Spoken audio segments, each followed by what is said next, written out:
যারা পাল্লা মার্কে ভোট দিবে বরং এরা দুযোগে যাওয়ার সম্ভাবনা বেশি। আওয়াজ দিয়ে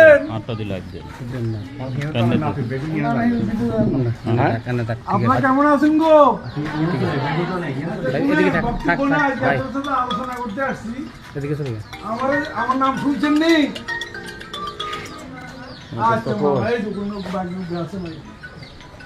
এক নম্বর কথা হলে যাই গাজী শহীদ যে বক্তব্য দিচ্ছে এটা হলে আসলে বাস্তবতা।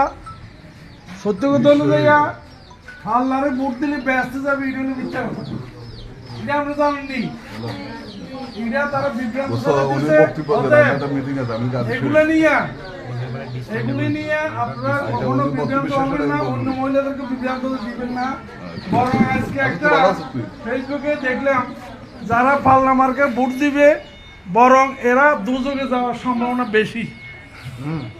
এরকম একটা কথা দেখলাম ফেসবুক, এটা আমার কথা না, ফেসবুকে কেটে একটা দিচ্ছে। সবাই নাও বললে বলেন এগুলা কোনো কথা না। আপনারা যারা আছেন আজকে এখানে কতজন আসছেন, আরো এরকম অনেক মহিলা আছে ঘরে ঘরে, আপনারা যাবেন সবাই 2-3 জন করে।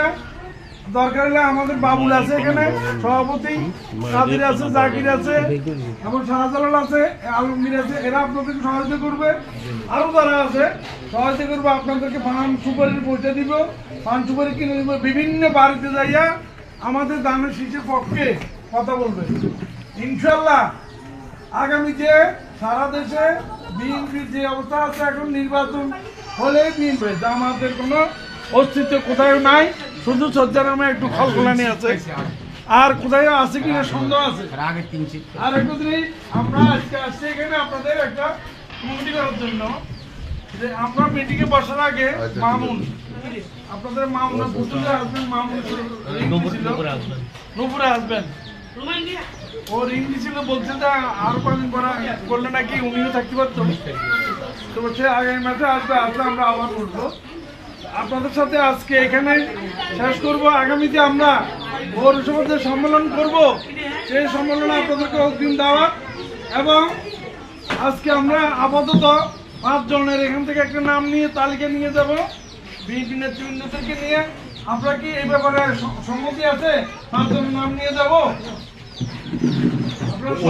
ওদের মাধ্যমে দিতে বলেন। আপনাদের মাধ্যমে 5 জনের নাম দেন, সভাপতি, সাধারণ সম্পাদক, সহসভাপতি, জয়েন্ট সেক্রেটারি এবং সাংগঠনিক, এই 5 জনের নাম দেন। আমরা ভিতরে যাব না। আমরা নুপুরের নাম এখানে রাখার দরকার নাই। এই নুপুরকে কি সভাপতি হিসেবে রাখবো? নুপুর ওইখানে যাবে। চলেন অন্য লোককে দেন, বক্তব্য দিব না।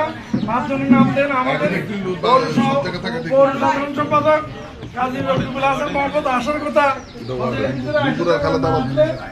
সালাম দেন আপনারা ইনশাআল্লাহ।